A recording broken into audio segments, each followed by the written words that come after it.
Hey there, and welcome. Today, we're diving into a really interesting topic, mending a broken heart, but through a totally different lens. We're going to break down how our source material presents Vedic astrology as a way to reconnect with a lost love, specifically focusing on the community in Edison, New Jersey. Wow, that quote just hits you, right? It gets to the very core of that feeling. The source really connects with that universal pain and confusion after a breakup, and it kind of sets the stage for a message of hope. We've all been there. We know how heavy that can feel. So this explainer is all about exploring that alternative path our source talks about, one that suggests healing and maybe even reconnection could be found in an ancient practice. Okay, so let's get right into the central idea here. The source material doesn't just frame Vedic astrology as a tool for self-discovery. No, it goes further. It presents it as an active guide, something that could potentially reopen a door you thought was locked for good. So, for anyone who's not familiar, let's quickly break this down. Vedic astrology is an ancient system from India. At its heart is the belief that the cosmos, the planets, the stars, have a real influence on our lives and our relationships. The whole idea is to understand those cosmic patterns to get some truly personal guidance. Now, our source material actually centers on a specific practitioner. His name is Pandit Rajeev, and he's described as a specialist in astronomy who helps people navigate these exact kinds of heartbreaking situations. So let's see how his credibility is presented. Right, because when you're talking about matters of the heart, trust is everything, isn't it? So let's dig into the 4 key pillars of credibility that are laid out in our source material. Okay, so the source highlights 4 big reasons. First up, proven experience. We're talking years of working on real-world relationship cases. Second, the analysis is personalized, based on your unique birth chart, so it's not some generic one-size-fits-all advice.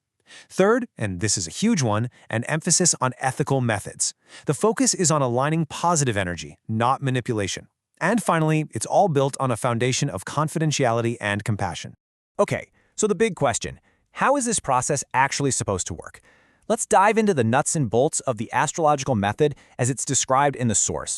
Well, it's laid out as a 4-step journey. The first step is to identify the root causes, looking at both the emotional stuff and the astrological blocks. Step 2 is to align the energy around communication to help rebuild that trust. Step 3 is to restore attraction, using what the source calls safe, time-tested remedies. And finally, step 4 is to heal your own emotional state by tackling things like fear, anxiety, and all that overthinking.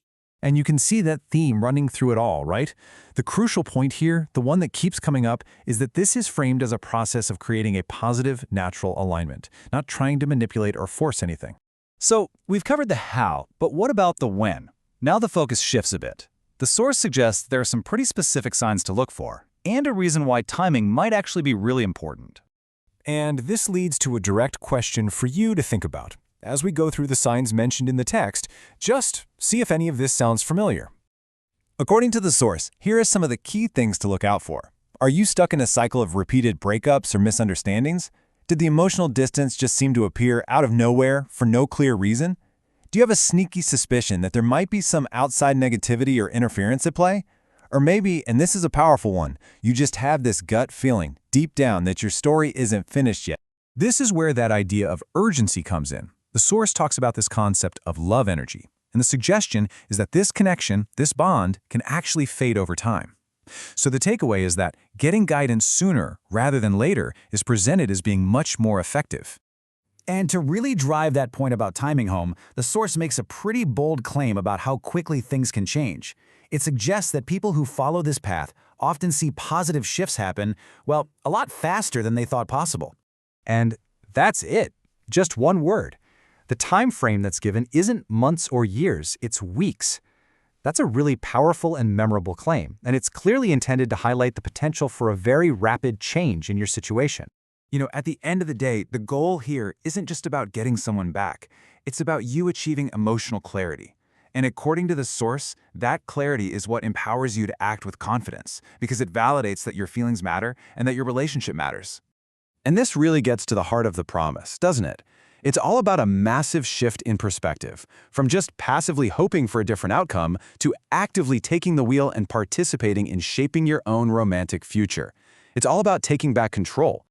So, we'll end with the very same question the material itself poses.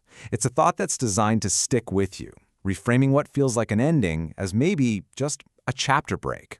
What if your story isn't truly over?